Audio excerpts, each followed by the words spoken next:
a palavra ao professor Geraldo, que está há cerca de... Posso falar, professor?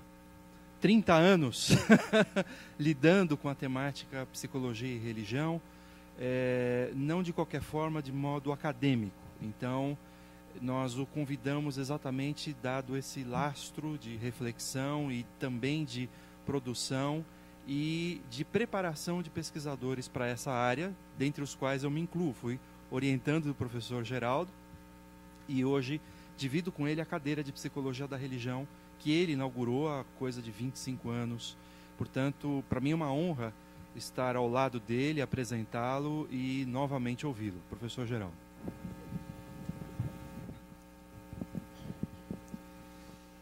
Não sei se começo por essa apresentação do Wellington. Não é que nós estejamos compartilhando a cadeira de Psicologia da Religião. Ele é atualmente o titular dessa cadeira, porque ele é que me sucedeu aqui na Universidade de São Paulo, exatamente nessa área. Então, eu queria só dizer, como ele se referiu a esse longo tempo em que eu tenho me dedicado ao estudo da psicologia da religião, eu gostaria só de dizer uma palavrinha a respeito de como eu cheguei historicamente a esse interesse. Eu não comecei aqui na Universidade de São Paulo com essa disciplina, ou com esse enfoque, ou com esse interesse.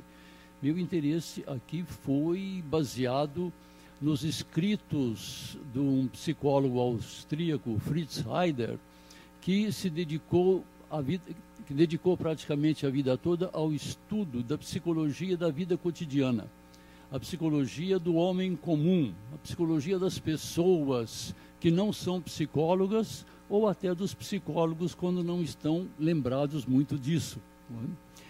E foi justamente esse contato com Heider que me fez voltar-me para o estudo da religião, uma vez que uma das realidades mais cotidianas do homem comum é exatamente a religião. Seja a religião de um ponto de vista de aceitação, seja a religião de um ponto de vista de rejeição ou de indiferença. Então, o meu caminho para a psicologia da religião não começou nesse tópico, começou sim no estudo das relações interpessoais cotidianas dos seres humanos. Eu agradeço.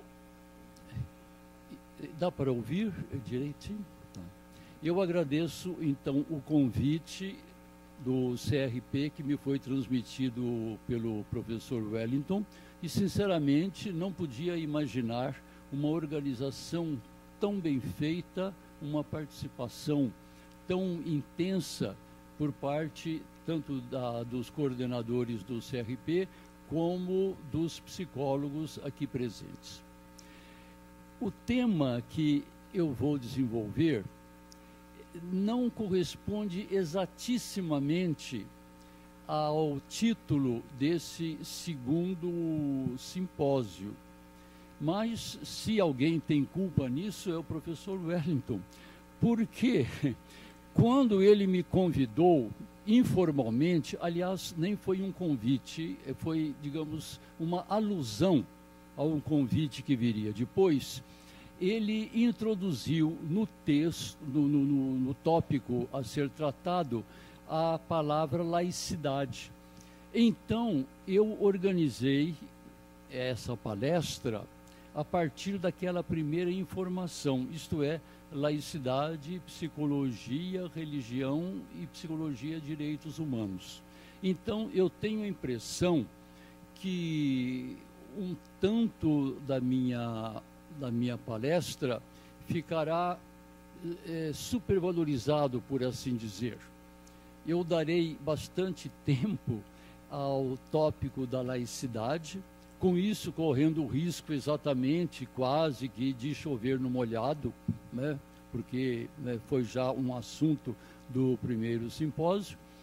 Num segundo momento, falarei da psicologia e religião, e num terceiro, da psicologia e direitos humanos.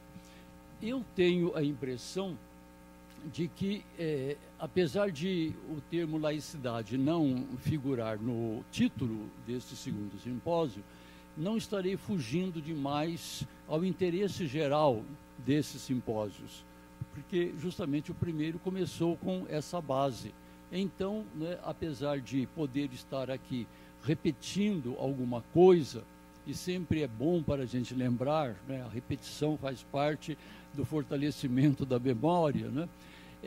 E então, embora possa estar aí, de certa forma, repetindo o que vocês já sabem, espero, em todo caso, não incorrer numa crítica que um professor meu, muito inteligente, fazia. Quando alguém falava muito, ele dizia: não apenas está dizendo, está repetindo o que já disse, mas está dizendo o que já repetiu. Espero não incorrer, né, nesse vício, né, de apresentação. Bem, então eu vou tentar ler, né, de uma forma compreensível, quer dizer, né, sem correr muito, né, tentando articular as palavras, né? E, claro, eu sei que poderia haver outras maneiras de apresentação, né? Por exemplo, com alguma ilustração aqui na tela, usando o PowerPoint, ou, no mínimo, ficando de pé numa estante. No mínimo, né? É um recurso não muito avançado, mas seria alguma coisa. No entanto, né, eu vou falar, né, sentado, inclusive porque a estante não está aqui. Então, primeiro tópico, alguma coisa sobre laicidade. Então, eu proponho começar a reflexão com a família de palavras evocada pelo termo laicidade. É uma família com antepassados remotos e rebentos mais novos. Além disso, é uma família um tanto globalizada, ou melhor, ocidentalizada, pois, se não a palavra, suas denotações e conotações se encontram no mundo latino, anglo-saxão e germânico. É importante a gente levar isso em conta, porque a laicidade é tipicamente um problema, ou, se vocês quiserem também, uma disposição ou até uma atitude limitada, não só no tempo, mas no espaço. Até hoje é um problema muito mais ocidental do que das grandes regiões da Ásia e da África. A origem da palavra é grega, laikos, que provém do substantivo laos, que significa povo. Foi, porém, na leitura da igreja que o termo passou a significar povo de Deus. O latim da igreja, que muito deveu ao texto grego, deu forma a um termo que não existia no latim clássico. Podem procurar nos dicionários do latim clássico, não existe a palavra laicos. Desde cedo, porém, o termo laicos passou a designar aquela parte do povo de Deus que não compunha o corpo dirigente, o clero. Aliás, também a palavra clero vem do grego, kleros, que designa, antes de tudo, um objeto para tirar a sorte, por exemplo, um dado. E daí, sorteio. E daí, propriedade e daí herança. Então a palavra clero, na verdade, tem uma origem muito modesta. Era um sistema de sorteio. E por que então foi escolhida essa palavra? Aí você tem de voltar às raízes bíblicas, particularmente as raízes do Antigo Testamento, e encontrar uma tribo das 12 de Israel que não tinha tido como partilha, não tinha tido como herança nenhum pedaço de terra.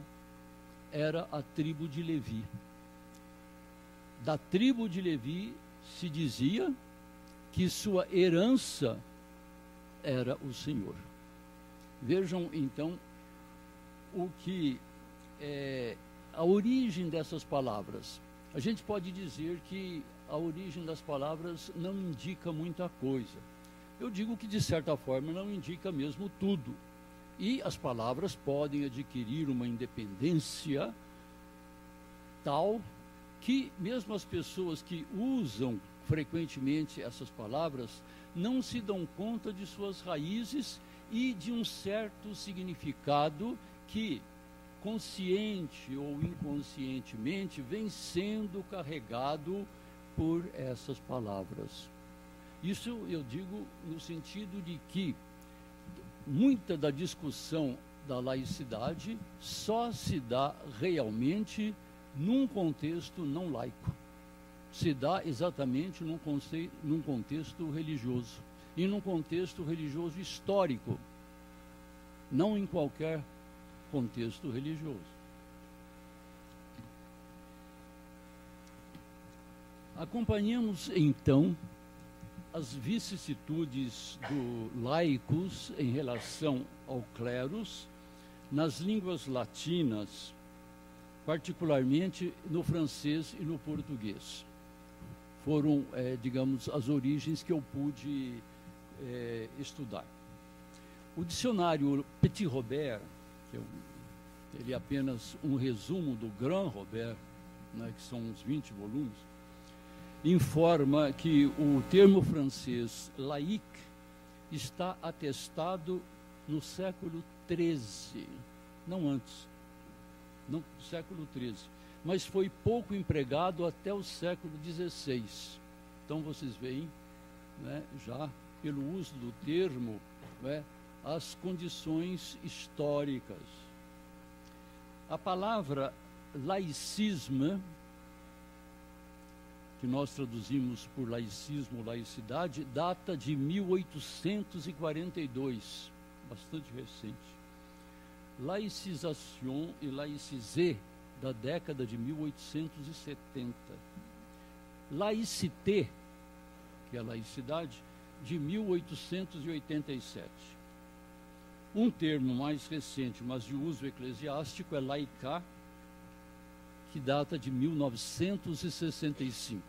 É bom, às vezes, a gente ter uma referência temporal no uso das palavras para entendermos a dinâmica cultural que colocou essas palavras em circulação. Em português, Ruais traz a atestação de leigo no século IX, relacionado a quem não recebeu ordens sacras.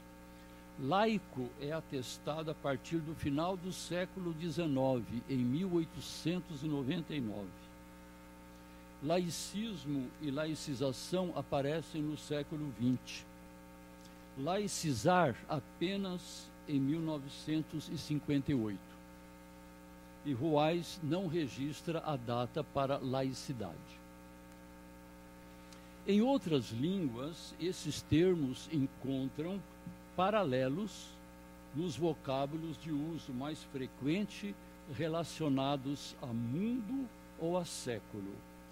Por exemplo, em alemão, weltlich, em inglês, secular.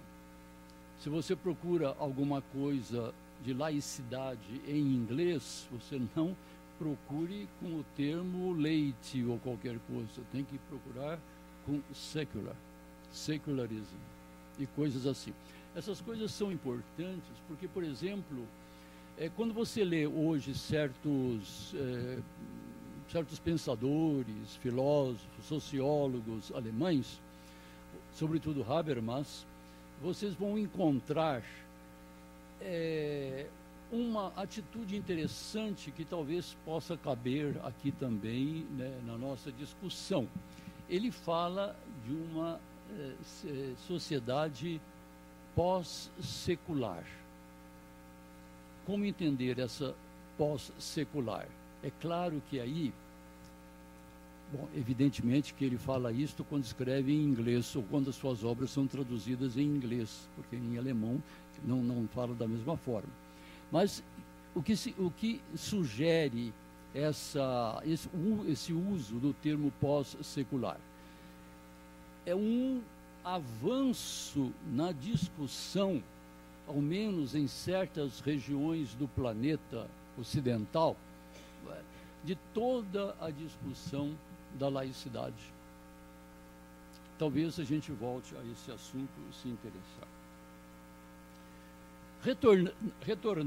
Retornando ao termo clero, historicamente contrastado a laico, é interessante notar que, no uso eclesiástico, a laicização consiste em retirar a pessoa do estamento clerical e devolvê-la ao comum dos fiéis. Em todo caso, essa oposição entre laico e clérigo se expressa de muitas formas nas várias línguas. Em francês, sempre segundo o Petit Robert, clérigo, clerc, no século XIII, indicava o auxiliar de funcionários do serviço público, como em inglês ainda a palavra clerk. No século XV, indicava a pessoa instruída. E modernamente, em francês, os intelectuais, como na famosa obra de Julien Benda, La Trahison des Clercs, que deve ser traduzida não como a traição dos clérigos, mas como a traição dos intelectuais. Quer dizer, os intelectuais que não se opuseram nem ao fascismo, nem ao nazismo, quando podiam e deviam fazê-lo.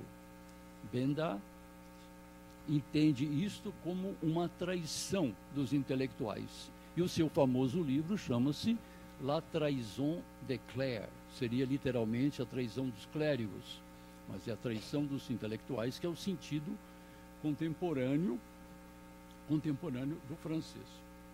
O que se percebe neste breve histórico é que o termo laico e seus derivados se firmou na linguagem apenas dentro da cultura ocidental cristã e conserva uma relação inescapável ao cristianismo e, em particular, ao catolicismo. Esses termos demonstram como certas realidades fundamentais traem até hoje sua origem religiosa, fora da qual sua discussão perde referências importantes.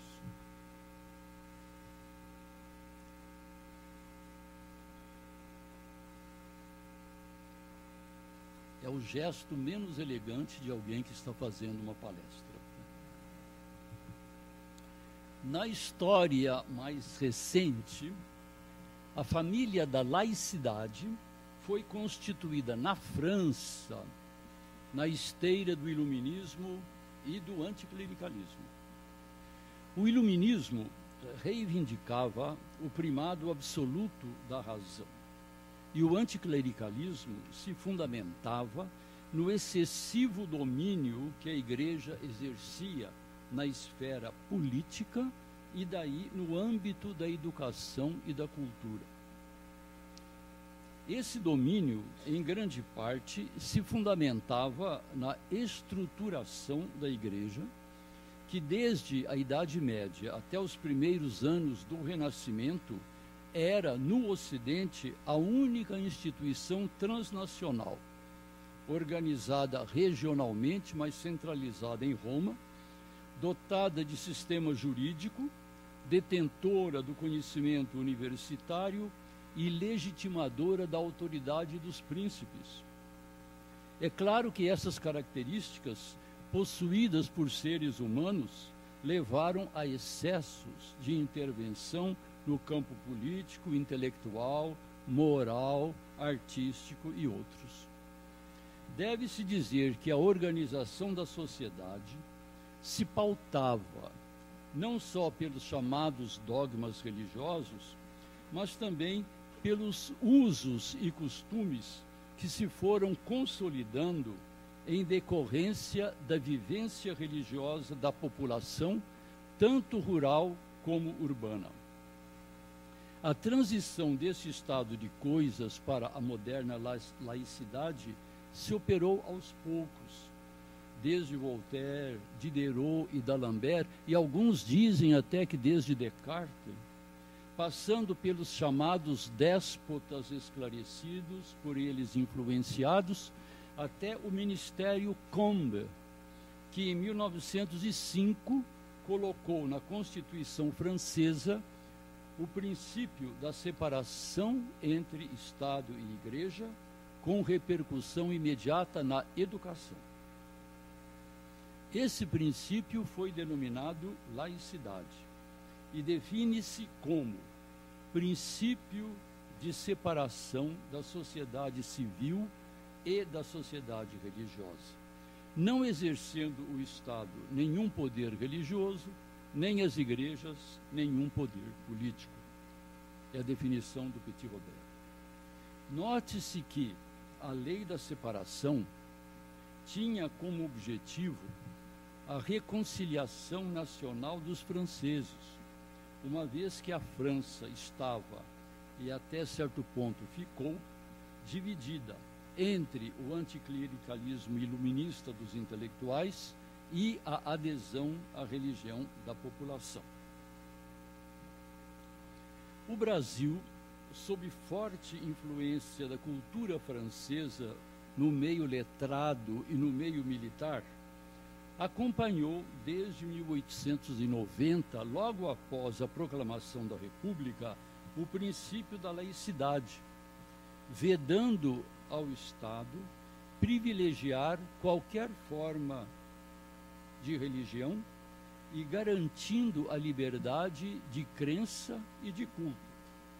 Essa primeira cláusula da Constituição de 1890 foi modificada na Constituição de 1934, que reintroduziu o ensino religioso, leia-se católico, nas escolas.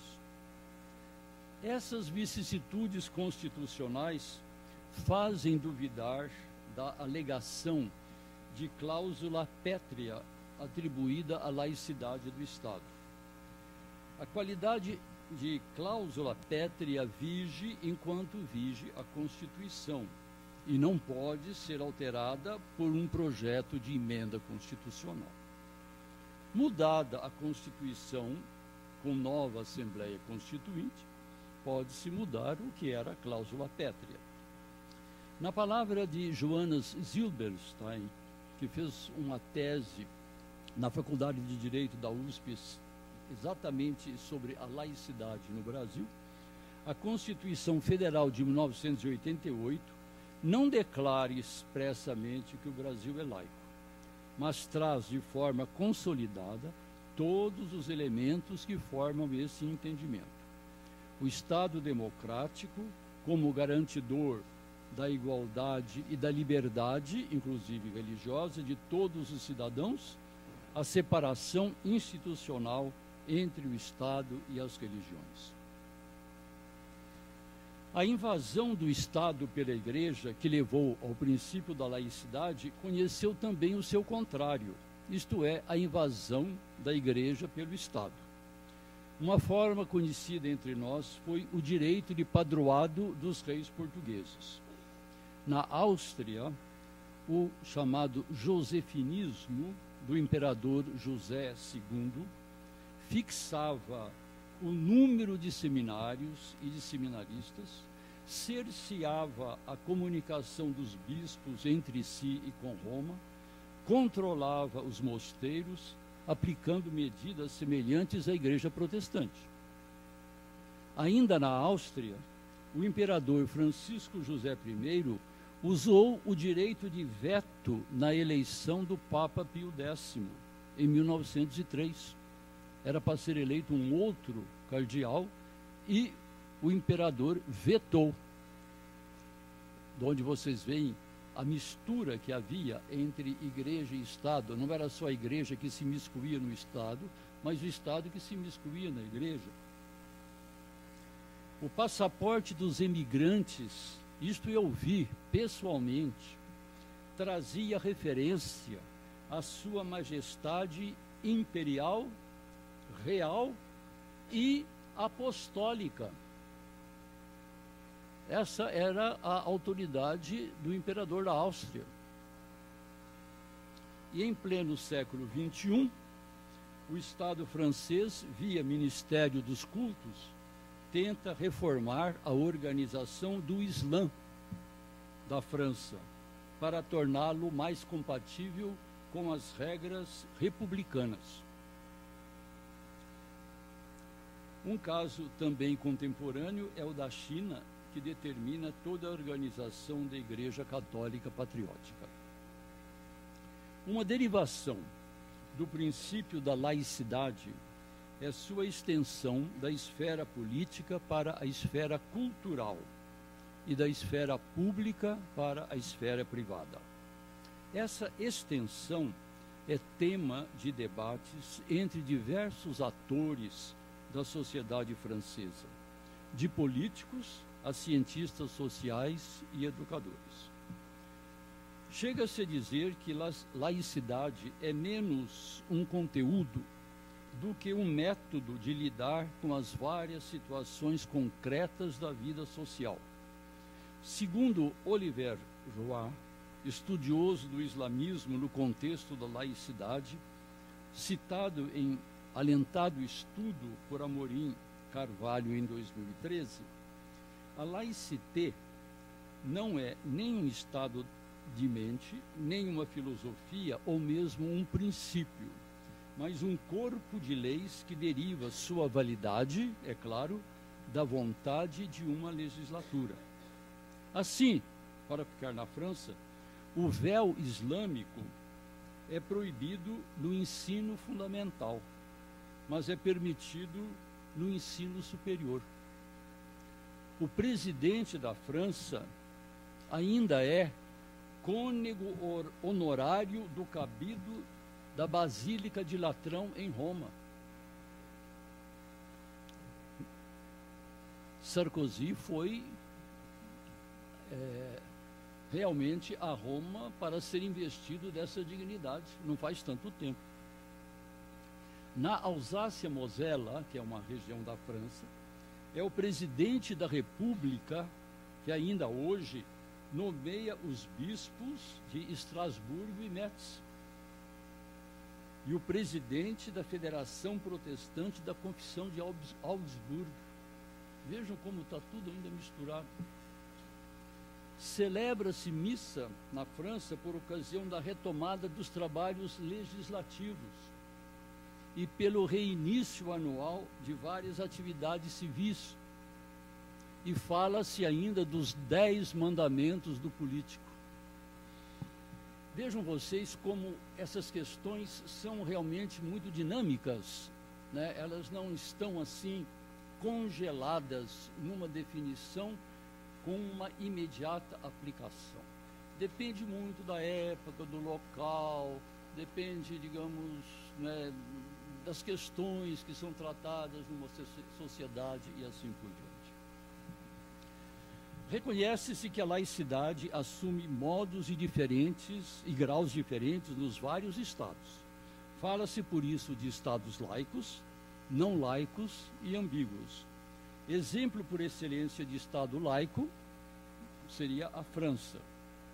De estados não laicos, a Grã-Bretanha, onde o soberano é chefe da igreja, e onde 26 bispos anglicanos têm assento na Câmara dos Lordes.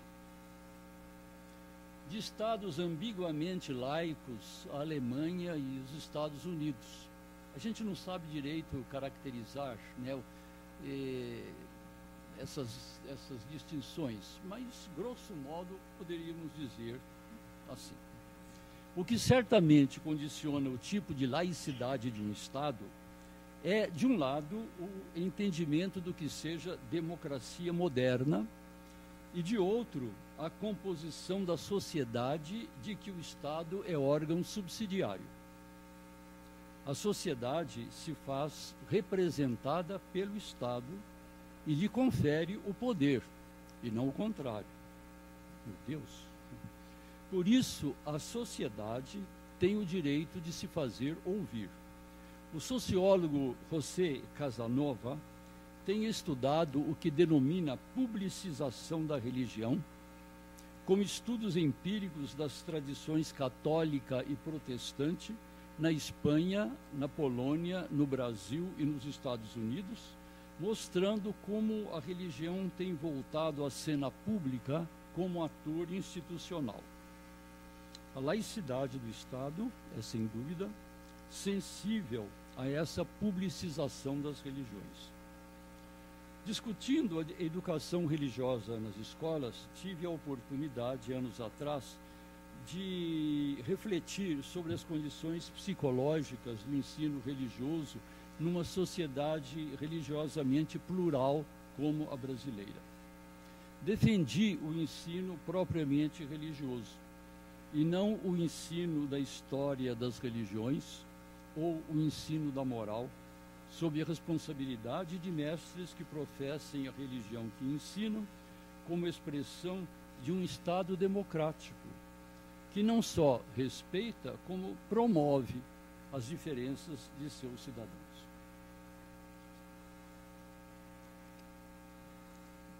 Agora, falar alguma coisa sobre psicologia e religião. Vocês, né, vão me desculpar, né, da extensão com que tratei da laicidade, mas eu acho que é um assunto que subjaz a todas as nossas discussões, me parece. Tratando de psicologia e religião. A psicologia, como ciência moderna, nada tem a ver com a religião. A psicologia, com efeito, é o conhecimento adquirido segundo os métodos reconhecidos de pesquisa dos processos que ocorrem entre o nível puramente biológico e o nível puramente lógico das pessoas. Esses processos podem ter como objeto a relação com o transcendente, ou seja, a religião. Mas o próprio transcendente ou a religião não são objeto da psicologia. Além de ciência, a psicologia é uma aplicação desses conhecimentos a vários campos das atividades humanas, individuais e ou sociais, como a educação, a saúde física e mental, o trabalho, as atividades econômicas ou políticas. A psicologia goza, portanto, como ciência e como aplicação, de independência da religião. Não a nega, nem a aceita, mantendo-se em relação à religião na neutralidade, ou nas palavras de Flournoy, de 1903, na exclusão metodológica do transcendente. Essa independência me parece suficiente para equacionar a atividade do psicólogo. É como ciência que a psicologia, como qualquer outra ciência, se abstém da vinculação religiosa. Por isso, não penso que seja preciso invocar a laicidade do Estado para garantir a psicologia e seu exercício. Mais do que isso, a laicidade é um conceito político e não um conceito científico que proíbe a interferência do Estado das igrejas e das igrejas nos Estados.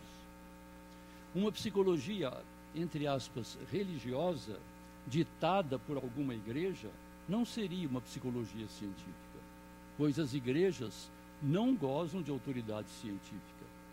Tampouco uma psicologia ou uma biologia estatal seria uma psicologia científica, pois também os estados não gozam de autoridade científica. Apelar, pois, para o princípio da laicidade para a pesquisa e aplicação dos processos psicológicos não me parece cabível. A pesquisa e sua aplicação dependem exclusivamente da exclusão metodológica do transcendente. Verdade é que esse postulado é de ordem filosófica e, por isso, externo à ciência. Em todo caso, não é de ordem religiosa e nem de ordem política.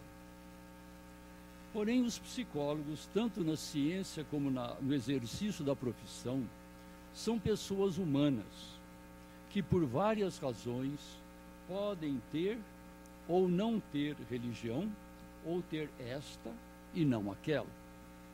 E é óbvio que ter ou não ter religião, ou ter uma ou outra, influi no modo de encarar a vida, a própria e a dos outros, tanto na pesquisa como em sua aplicação. Também a ética influi no modo de encarar a vida, mas não com a mesma profundidade, nem com a mesma eficácia motivacional da religião, como reconhece Habermas. Esse modo substantivo de encarar a vida que emprega na relação com a pessoa, cliente, educando, paciente, não se opõe à neutralidade científica, mesmo porque seu oposto, ou seja, a irreligião, também é um modo radical de encarar a vida, e tampouco se opõe à neutralidade da ciência. Duas reflexões posso fazer a partir dessa consideração. O psicólogo não ofende a neutralidade científica se declara religioso ou ateu, e se junta a outros da mesma convicção para fazer uma associação. De outro lado, é compreensível que em alguns lugares os clientes e pacientes procurem o profissional da mesma religião. Consta-me que em alguns países latino-americanos, sobretudo na América Central, esse é um procedimento comum, ou até era até pouco tempo, como ficou patente para mim no Congresso Interamericano de Psicologia, realizado na PUC de São Paulo no ano de 1997. Eu fiquei surpreso com isso, mas era uma constatação. Não será, pois, o princípio da laicidade, mas o princípio da exclusão da transcendência que irá regular o comportamento do pesquisador e do profissional em psicologia. Agora, para quase concluir, psicologia e direitos humanos. O que sejam direitos humanos não compete à psicologia como ciência declarar.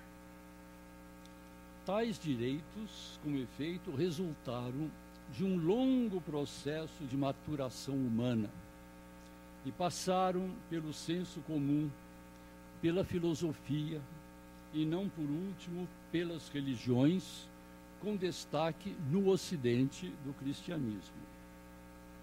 Se os princípios dos direitos humanos são mais ou menos claros, suas extensões não o são e ficam sujeitas ainda hoje a controvérsias de tempo e lugar. Tome-se, por exemplo, o primeiro dos direitos, o direito à vida, ao qual se opõe a pena de morte. Ou o direito da mulher de dispor do próprio corpo, ao qual se opõe o direito à vida do nascituro. O psicólogo, como profissional individual e como classe, pode e deve promover os direitos humanos. Continuará, contudo, voltado para a pesquisa e suas aplicações dos e nos processos de percepção, emoção, motivação, tomada de decisão, relativos ao quê? a cultura sua e do cliente consideram direitos humanos. Encontrará, sem dúvida, atritos que não são devidos à psicologia, mas à diversidade de culturas e subculturas que estabelecem o entendimento dos valores expressos pelo direito. Podemos, no entanto, perguntar-nos se a psicologia não propõe algo como direitos humanos universais decorrente de suas teorias. Uma teoria um tanto filosófica e teológica, como a da autorrealização de Rogers, como a seu nível a teoria da individuação de Jung, que propõe como meta do desenvolvimento humano a realização de todo o potencial da pessoa, talvez possa ser defendida pelo psicólogo como expressão ou derivação de um direito humano universal. O mesmo talvez se possa dizer do programa de Freud de colocar o ego onde se encontra o id, ou mesmo da teoria piagetiana, do desenvolvimento cognitivo, cujo ápice são as operações formais. A Declaração Universal dos Direitos Humanos, contudo, não desce a essas particularidades. E por isso, parece-me claro que a defesa dos direitos humanos por parte dos psicólogos se faz em sua qualidade de cidadãos e não enquanto profissionais de uma ciência. Costuma-se pensar que os direitos humanos, formulados em 1789 e estendidos em sua abrangência pelas Nações Unidas em 1948, têm como base a razão humana em seu livre exercício. Isso equivale a dizer que tais direitos, prescindindo de toda a fundamentação religiosa, derivam de uma concepção laica da humanidade. Sem mergulhar na longa história dos direitos humanos, e supondo sim que a razão natural tenha a capacidade de chegar ao reconhecimento e à formulação desses direitos e, portanto, a formulação de uma ética universal, impressiona-me o que afirma Jürgen Habermas, filósofo contemporâneo, considerado herdeiro de Kant e do iluminismo moderno da Escola de Frankfurt. Habermas, em livro de 2010, defende, em primeiro lugar, a transposição numa linguagem laica das grandes concepções religiosas, capaz de recuperar o sentido da vida numa sociedade pós-secular, órfã das grandes narrativas. Em segundo lugar, sem com isso renunciar à autonomia da razão, reconhece ele que a formulação ética é insuficiente para a sua implementação e que as religiões fornecem a motivação capaz de levar do conhecimento à prática, do conhecimento do que é ético à prática. A laicidade defende a liberdade religiosa, tanto individual como pública, e não se opõe às considerações de Habermas. Esse, contudo, aponta para uma lacuna da laicidade, que não se limita aos indivíduos e grupos defendidos pelos direitos humanos, mas interessa à inteira sociedade e ao Estado. Essa lacuna é da natureza da ação e define-se pelo hiato entre o conhecer e o praticar. Que tenha isso a ver com a psicologia dos psicólogos. No plano da pesquisa e da teoria, parece-me que a psicologia, fiel à abertura da laicidade a todas as convicções religiosas, faz bem em incluir em seu horizonte a religião como fenômeno humano independentemente de sua transcendência ou imanência e de suas variações. No plano profissional, essa inclusão leva a valorizar e a apoiar a dimensão religiosa das pessoas atingidas por esse exercício. Talvez, à guisa de arremate, sirva o procedimento de Jung, que no livro A Coletânea de Estudos, conhecida como Psicologia Ocidental e Oriental, portanto, o procedimento de Jung que protestante dizia, aconselhava, e aqui cito o próprio Jung, aconselhava seus pacientes católicos, praticantes, a confessar-se e a comungar para resguardarem-se de uma experiência imediata que poderia ser superior às suas forças. Fecho a citação de Jung.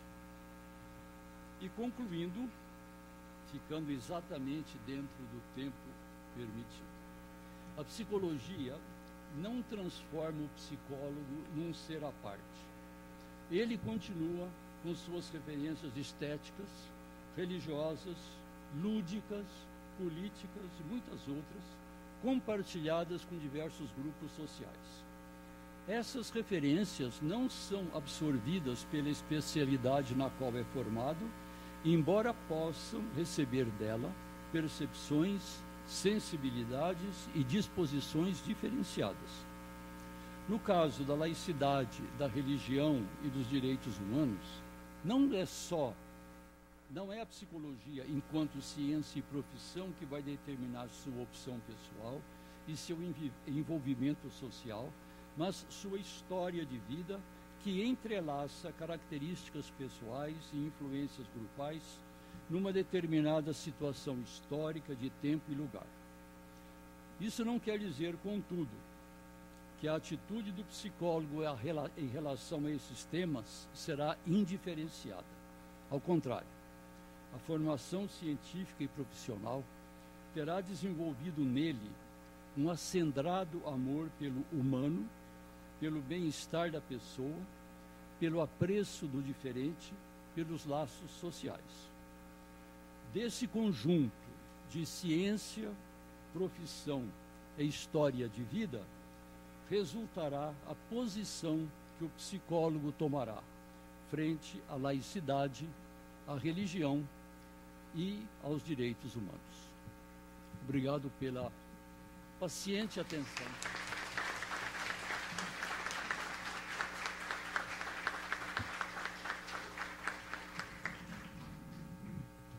Professor Geraldo, muito obrigado pela conferência. Certamente há aí muitas questões importantes e que definem um pouco o tom do nosso seminário de hoje e que vão ser, evidentemente, alvo de discussão, de debate pelos demais membros da mesa.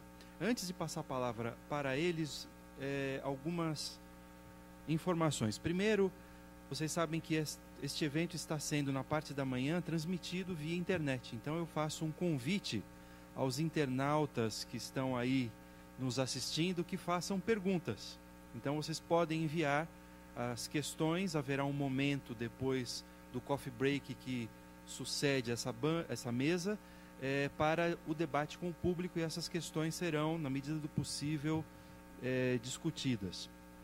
Em segundo lugar, algo mais prosaico, o veículo Gol, placas EUG 9110, está com a lanterna acesa. Então, se você é proprietário do Gol, placa EUG 9110, por favor, vá apagar as lanternas do carro, porque senão você ficará a pé. Muito bem, passo a palavra então para a nossa primeira debatedora da mesa, Jaira Rodrigues, que é presidente do Conselho Regional de Psicologia, 12ª Região, Florianópolis, Santa Catarina, o Conselho, que tem larga experiência não apenas como conselheira, gestora de conselho, como psicóloga e pedagoga, portanto, alguém que já tem tratado dessas questões de modo profundo na sua região e pelo Brasil, não é? Já tenho ouvido falar das conferências em relação, inclusive, a essa temática. Então, será uma debatedora importante para a discussão do tema de entrada do professor Geraldo. Bem-vinda, então, tem a palavra.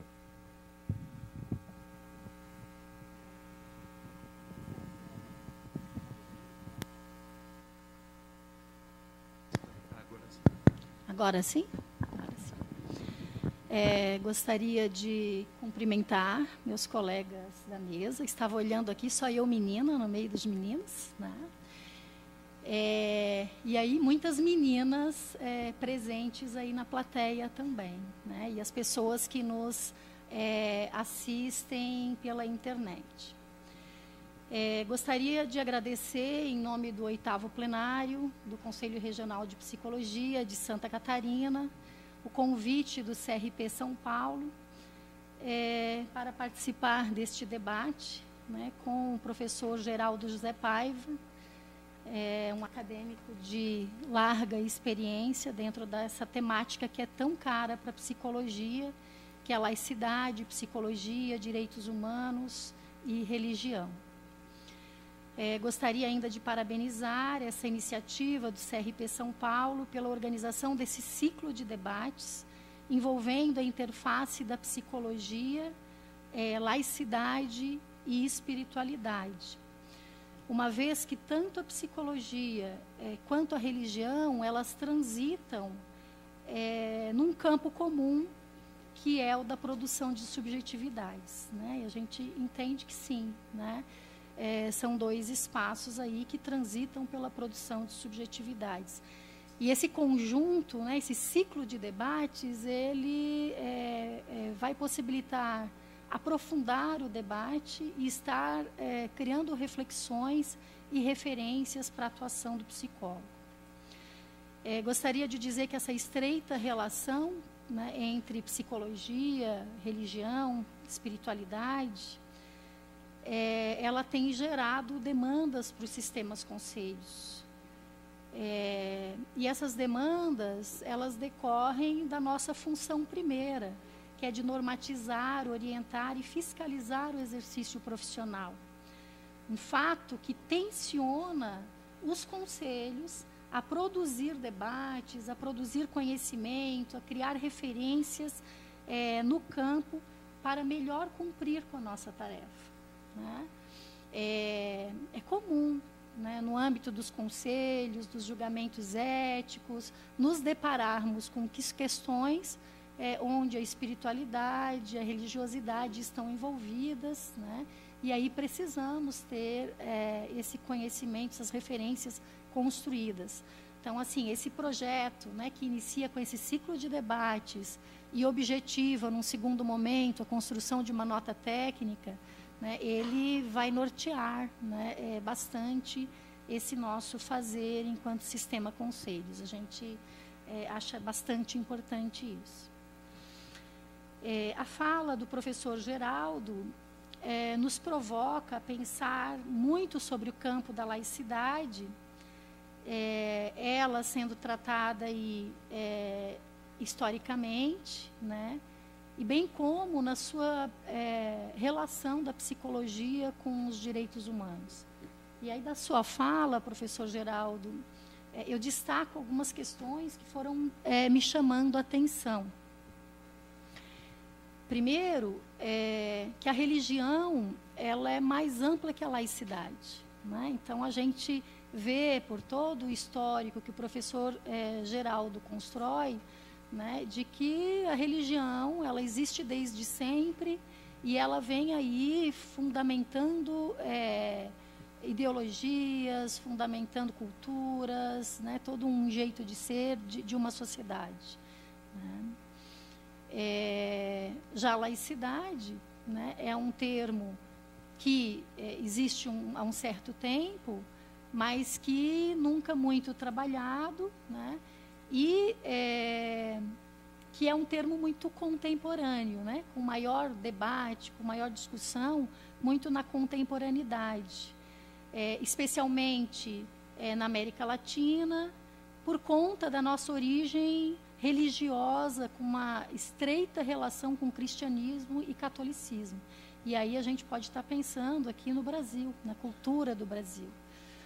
E pensando um pouco na forma como o povo brasileiro ele vem se constituindo, a gente consegue aí, né, identificar, mapear uma grande tradição religiosa permeando a nossa cultura, a nossa formação, né, desde a época da colonização dos jesuítas, né, e aí muito presente na nossa constituição enquanto sujeitos. E uma segunda marca que a gente também pensou lá no Conselho Regional de Psicologia, ao preparar esse debate, que é a questão da própria ditadura, né, como um momento de cerceamento, né, de falta de oportunidade da expressão da diversidade da cultura brasileira. Que, embora a laicidade constitua uma cláusula pétrea em nossa Constituição, é frágil a sua aplicabilidade na relação com a Igreja, com a sociedade, com o Estado. Que na esfera política e cultural, tanto na esfera política e cultural, quanto na esfera pública e privada. Que a psicologia e a religião não se relacionam no mesmo campo, a gente concorda com isso. Que a primeira possui uma independência e neutralidade metodológica do transcendente. E aí, eu penso que você foi muito feliz em poder estar fazendo essa demarcação, né? Que é exatamente essa neutralidade metodológica, enquanto método de intervenção em relação ao transcendente, que acho que é o limite, né? A linha que limita uma coisa da outra. Que a psicologia pauta-se na ciência, já a laicidade, a religião, é um conceito político que não possui uma autoridade científica e pauta-se em princípios filosóficos. Que não é preciso invocar a laicidade do Estado para garantir a psicologia e o seu exercício. E aqui nós gostaríamos de discordar. Inclusive, o título da minha fala, do meu texto, é exatamente esse. O ponto central da minha fala é a psicologia, religião e direitos humanos, a laicidade da psicologia como condição para a constituição de sujeitos democráticos. Penso que a gente precisa, sim, invocar a laicidade, essa laicidade tão frágil no Estado brasileiro, inexistente, a gente poderia estar dizendo. Temos vários exemplos, né, de que, apesar de estar na Constituição, né, do quanto ela se mistura nas políticas públicas, em documentos oficiais, do Poder Executivo, Legislativo, em campanhas, né, e em intervenções. Posso trazer aqui alguns exemplos dessa mistura, dessa confusão que não é só dos psicólogos, né, que é do Estado brasileiro como um todo. Nós temos, né, tanto no Poder Executivo, Legislativo, Judiciário, a presença de crucifixos, né, que é um símbolo da religião católica. Assim como temos também nas escolas públicas do Brasil inteiro. Nós temos campanhas em relação à DST-AIDS, né? E aqui eu lembro de uma, é pecado não usar camisinha, né? Onde tem todo um julgamento, um valor moral em torno da própria religião, de valores religiosos. Nós estamos aí com uma pesquisa no forno, Sistema Conselho, sobre os direitos sexuais e reprodutivos. E aí nós temos mais um dilema no campo da prática, que é a questão do aborto legal, né? Defendido pela psicologia, mas muito recriminado por psicólogos, né? Por religiosos, pela sociedade como um todo. Em Santa Catarina, nós tivemos um projeto de lei em 2010, 2011, aprovado, que estabelecia um mote em todos os documentos oficiais públicos do Estado que dizia crack, a pedra da morte, criminalizando esta temática, né? E também dando aí um julgamento de valor moral muito forte, né? Que também está ligado, né, à própria religião. E aí, nesse sentido, a gente entende, né, e aí eu vou estar desdobrando um pouco essa ideia da condição, né, da laicidade como condição para a constituição de sujeitos democráticos, entendendo aí a democracia como um importante método de intervenção dentro do fazer do psicólogo. Que os direitos humanos não competem à psicologia enquanto ciência, que isso é de um campo individual, e que a defesa dos direitos humanos por parte dos psicólogos se justifica na qualidade de cidadãos e não enquanto profissionais de uma ciência. E aí eu gostaria de dizer que na psicologia a gente tem sim um posicionamento em relação aos direitos humanos, em relação à laicidade, né?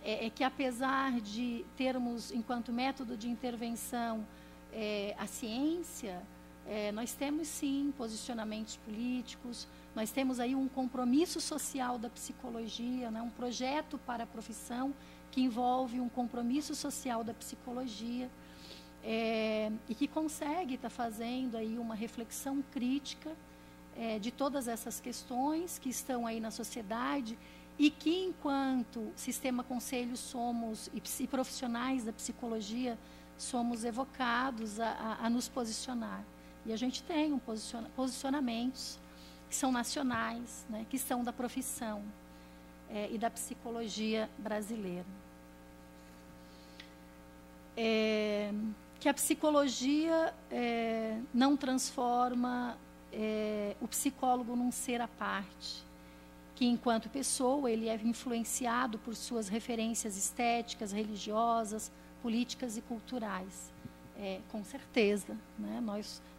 A nossa formação ela é um todo, é um conjunto. Mas que temos aí, né? E precisamos ter uma posição que nos norteia, né? Psicólogo, ele tem um código de ética que rege o seu trabalho e ele não pode, né, no exercício da profissão, estar agindo de acordo com as suas convicções, né? Ele precisa estar fazendo aí o filtro disso, apesar de esse todo constituí-lo enquanto pessoa.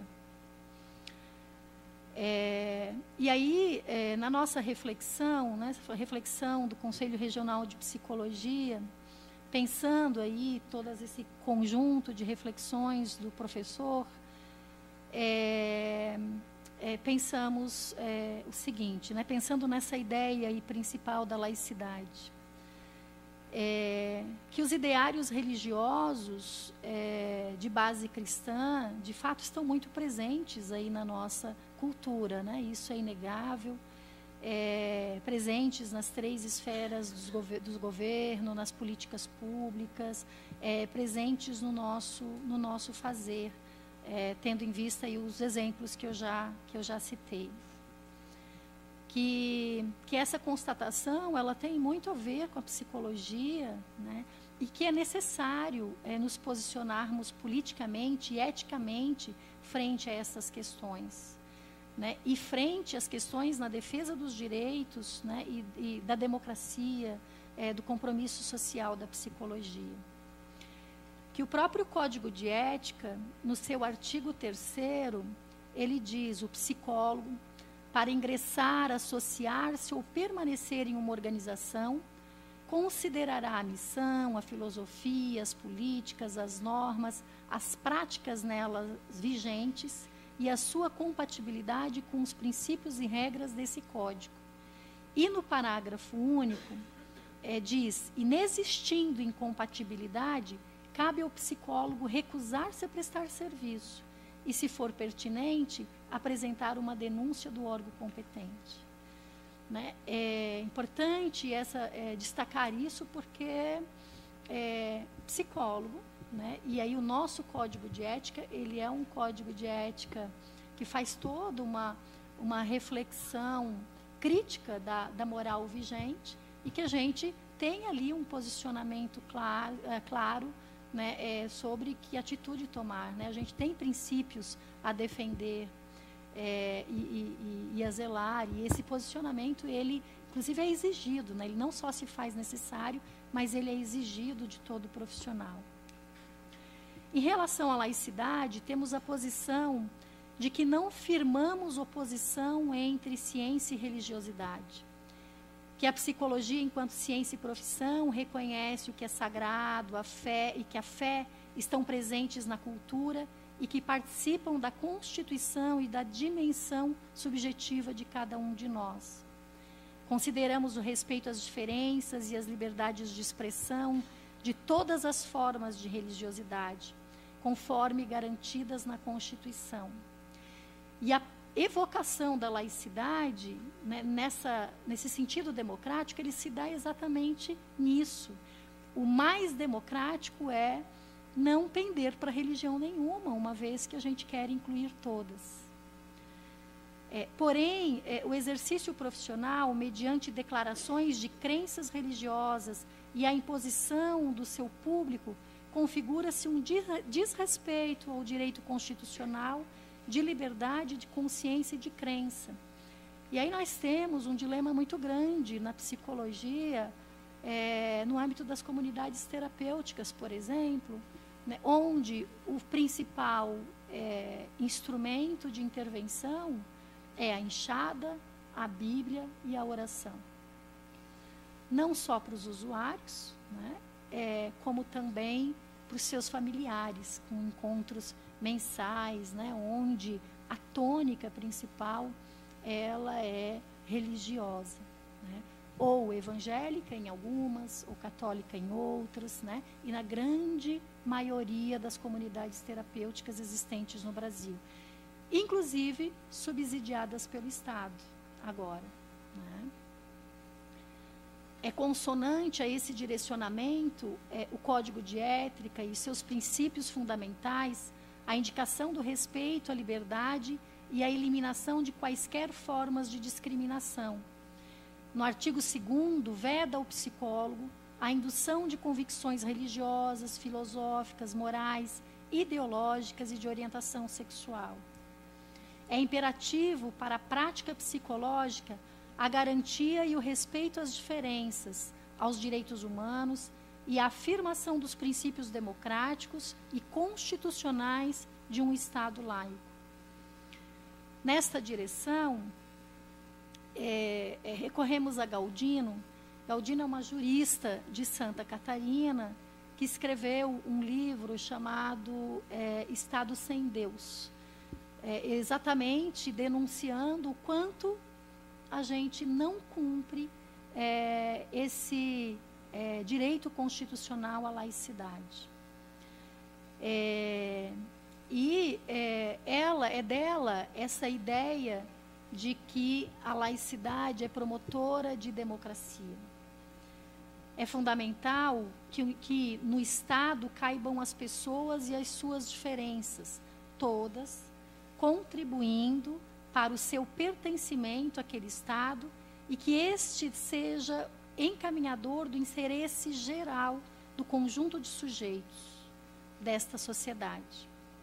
No tocante à psicologia, nos consideramos partícipes deste processo na construção de uma sociedade democrática. A presença de preceitos religiosos ligado à psicologia, ela pode funcionar na contramão da democracia. Ainda que o sentimento de religiosidade, vejam bem, possa ser considerado um objetivo de trabalho do psicólogo, porque constitui a subjetividade dos sujeitos aos quais o psicólogo atende, a religião não. Isso porque o objeto de trabalho do psicólogo deve presidir o que a sua intervenção possibilite a pessoa ou o grupo atendido a potência de se relacionar com a sua realidade e com o que o envolve. A religiosidade, ela não trabalha esta racionalidade. O sujeito anda sempre em círculos, né? A intervenção, ela anda em círculos e ela vai cair sempre no mesmo lugar, que são nos dogmas inquestionáveis da religião. Nesse sentido, a psicologia enquanto prática não pode ser adjetivada a qualquer coisa que diga respeito à perda da consciência e da racionalidade. Ou seja, psicologia religiosa, psicologia espiritual, psicologia transpessoal e outras tantas manifestações religiosas, quando ligadas à psicologia, podem estar colocando essa prática em função do credo, da crença, do sobrenatural, da perda da autonomia da pessoa atendida. Vejam bem, isso quando associado à crença, né? Essa psicologia associada à crença. E aí, a gente entende também, gostaríamos de estar finalizando, questionando um pouco o momento atual em que o Brasil vive. Um momento que a gente entende como de grande ameaça para a garantia de uma vida digna e para o exercício democrático e cidadão de todos os brasileiros, que é o fundamentalismo religioso. Hoje, né, quando você falava, professor, dos diferentes níveis e citou aí alguns exemplos, eu estava lembrando aqui do Brasil. Hoje a maior bancada, né, do Brasil, ela é evangélica, né? Maior do que a maior bancada partidária, nós temos aí uma bancada em âmbito federal evangélica. Isso é muito preocupante. E aí alguns questionamentos, né, que toda essa reflexão e o seu texto nos suscitou e que fica aí em forma de pergunta para a gente poder pensar e fomentar esse debate. Por que se introduz tal ameaça do fundamentalismo religioso? Tal ameaça pode ser relativa a um descompasso entre os direitos conquistados com a Constituição e a não correspondência na dimensão comportamental subjetiva das pessoas? A visão de homem e de mundo das pessoas pode ser, de fato, o espaço onde se dá esse descompasso? A visão de mundo dos homens e das mulheres brasileiros acompanhou os avanços no cenário legal e os avanços sociais daí advindos? O retrocesso conservador que vivemos hoje poderia ser advindo de um cenário de conquistas que esteve muito frágil, sustentado na ideia das pessoas acerca do que é direito? Pode ter preponderado entre as pessoas direitos mais ligados àqueles ideários assistencialistas, oriundos da ética da compaixão, tão presente na religião? Qual a participação da mídia nesse contexto todo? Pode ter sido assustador, sobretudo para as pessoas das classes sociais mais conservadoras, a convivência com a diversidade, com as diversidades raciais, de orientação sexual, ainda a livre expressão e a busca por um equilíbrio ao acesso de bens e consumo, como temos vivido nos últimos anos? Acreditamos que é com base nessas premissas que as confusões entre ciência e religiosidade necessitam sempre ser reafirmadas na prática profissional do psicólogo. E para concluir, eu gostaria de estar falando, né, a frase do André Gide, que se todas as coisas já foram ditas, mas que ninguém escuta, é preciso sempre recomeçar.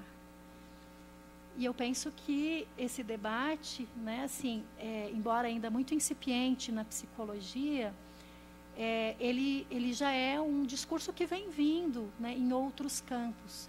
A gente precisa estar aí conjugando e recomeçar esse debate sob um outro ângulo. Muito obrigada.